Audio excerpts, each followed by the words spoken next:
Les grandes ablutions, al-ghusl. Tout d'abord, avant de commencer, il faut avoir l'intention de faire les grandes ablutions. Ensuite dire Bismillah. Étape numéro 1. Se laver les mains jusqu'au poignet 3 fois. Étape numéro 2. Se laver les parties intimes devant et derrière avec la main gauche. Étape numéro 3. Après avoir lavé ses parties intimes, les étapes qui suivent sont les mêmes étapes que lors des petites ablutions. 1. Se laver les mains 3 fois. 2. Se rincer la bouche 3 fois. 3. Se rincer le nez 3 fois. 4. Se laver le visage 3 fois. 5. Se laver les bras droit et gauche 3 fois. 6. S'essuyer la tête. 7. Essuyer les oreilles. Ensuite, on arrête là et on ne fait pas l'étape du lavage des pieds. Étape numéro 4. Se laver la tête en se frottant les cheveux afin de bien atteindre la racine. Étape numéro 5. Se laver le corps en avant, côté droit, des épaules jusqu'aux chevilles. Étape numéro 6. Se laver le corps en arrière, côté droit, des épaules jusqu'aux chevilles. Étape numéro 7. Se laver le corps en avant, côté gauche, des épaules jusqu'aux chevilles. Étape numéro 8. Se laver le corps en arrière côté gauche, des épaules jusqu'aux chevilles. Toujours en évitant de toucher les parties intimes. Étape numéro 9.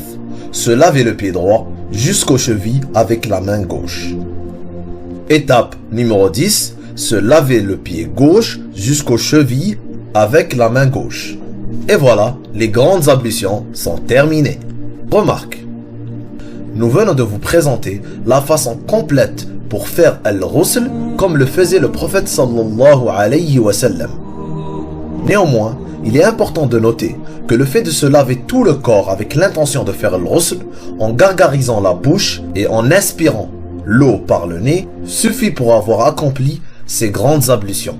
L'objectif des grandes ablutions est de faire passer de l'eau partout sur son corps, même en dessous des aisselles et dans le nombril. Les cas nécessitant l'accomplissement de l'ablution majeure. Cas numéro 1. La conversion à l'islam.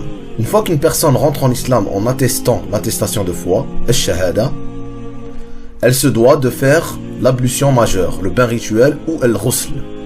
Cas numéro 2. L'émission du sperme, l'éjaculation. Après toute émission de sperme, la sensation de plaisir qui entraîne l'écoulement, et cela même durant le sommeil.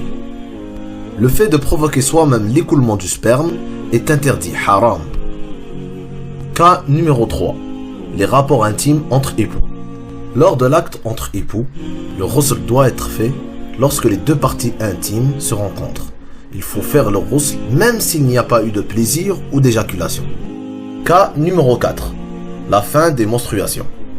En effet, l'écoulement du sang menstruel met la femme dans une situation d'impureté, l'obligeant à se purifier en accomplissant le bain rituel après son retour à l'état de pureté.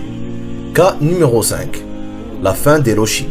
Comme dans le cas des menstruations, les lochis, qui sont les pertes de sang après l'accouchement, met la femme dans une situation d'impureté. Donc, de même, elle doit faire al-ghusl, les ablutions majeures. Cas numéro 6. Avant la prière de Jumu'ah. Le lavage du vendredi, qui est avant la prière du vendredi, est considéré comme une sunna, quelque chose de recommandé. Le prophète sallallahu alayhi wa sallam a dit « Il est un devoir à tout pubère de se laver pour la prière du vendredi. » Bukhari et Muslim. Ce qui implique le bain, ce sont les actes qui nécessitent du musulman qui les a faits qu'il fasse le bain avant de faire la salate et les circumambulations. Avant qu'il n'ait pris son bain, on dit qu'il est atteint d'une impureté majeure. Ces choses en question sont, premièrement, l'expulsion jouissive de sperme, de quelque façon que cela ait lieu et quel que soit l'état, durant l'état de veille ou pendant le sommeil. Le sperme, mani, c'est le liquide blanc et épais qui est éjaculé lors de l'orgasme. Deuxièmement, le quoi. Il faut entendre par là l'introduction de la verge dans le vagin, même sans éjaculation. Pour que le bain soit requis, il suffit que le gland au moins ait pénétré.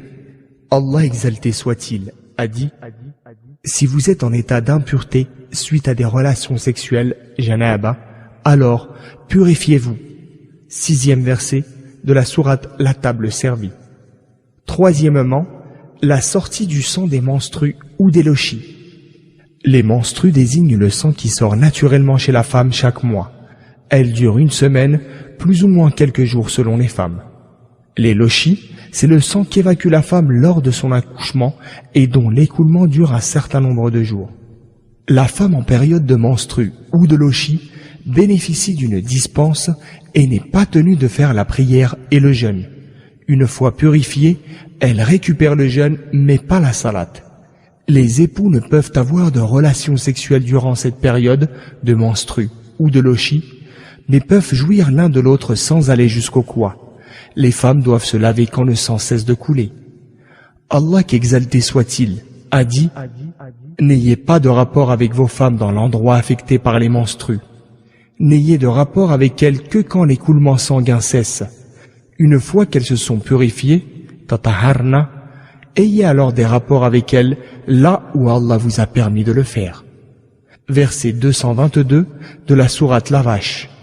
Le sens de tataharna, se sont purifiées, est quand elles ont fait le bain, le lavage complet du corps. Le ghusl désigne les grandes ablutions, c'est-à-dire le lavage du corps en entier.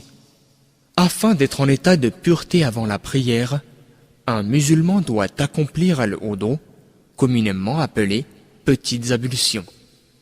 Cependant, dans certains cas, les grandes ablutions, ou ghusl, doivent être accomplies obligatoirement. Cela concerne les cas suivants. Premièrement, après une relation intime ou une éjaculation en état d'éveil ou de sommeil suite à un rêve. Deuxièmement, après un cycle menstruel complet ou après les lochis pour les femmes. Troisièmement, après une conversion à l'islam.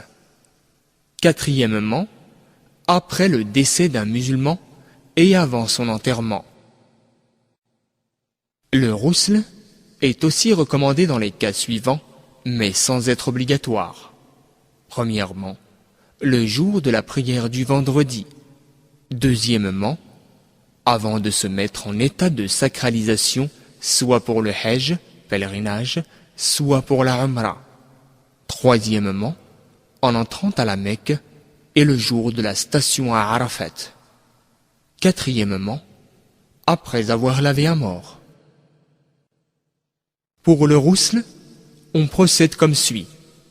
Premièrement, dire Bismillah, au nom d'Allah, avec l'intention d'ôter l'impureté majeure par le biais du ghusl. Deuxièmement, se laver les mains jusqu'au poignet 3 fois. Troisièmement, se laver les parties intimes et les alentours énergiquement. Quatrièmement, accomplir les petites ablutions wudu.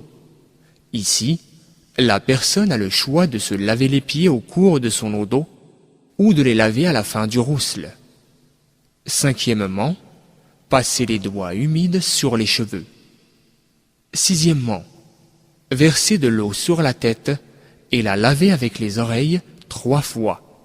Les femmes ne sont pas obligées de dénouer leurs nattes, il leur est seulement ordonné de verser une poignée d'eau sur leurs cheveux en les frottant sans les dénouer. Septièmement, verser de l'eau sur le côté droit en commençant par le haut, puis le bas, et ensuite procéder de même avec le côté gauche en s'assurant que l'eau atteigne toutes les parties du corps, même celles cachées comme les aisselles, le nombril ou l'intérieur des oreilles. يا أيها الذين آمنوا إذا قمتم إلى الصلاة فاغسلوا وجوهكم وأيديكم إلى المرافق وامسحوا برؤوسكم وأرجلكم إلى الكعبين وإن كنتم جنبا فاطهروا وإن كنتم مرضى أو على سفر أو جاء أحد منكم من الغائط أو لامستم النساء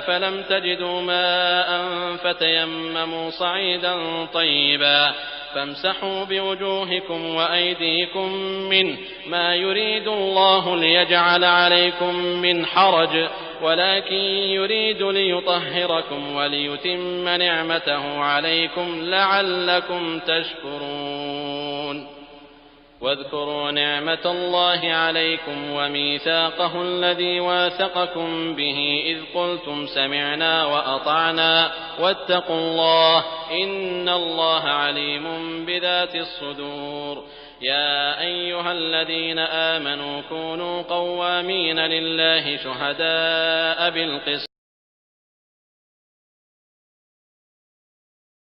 mooy ashhadu an laa ilaha illa allahu wahdahu la sharika lah wa ashhadu anna muhammadan abduhu wa rasuluh allahumma ij'alni min at-tawwabin waj'alni min al-mutatahhirin mooy ashhadu an laa ilaha illa allahu wahdahu la sharika lah wa ashhadu anna muhammadan abduhu wa rasuluh allahumma ij'alni min at-tawwabin waj'alni min al-mutatahhirin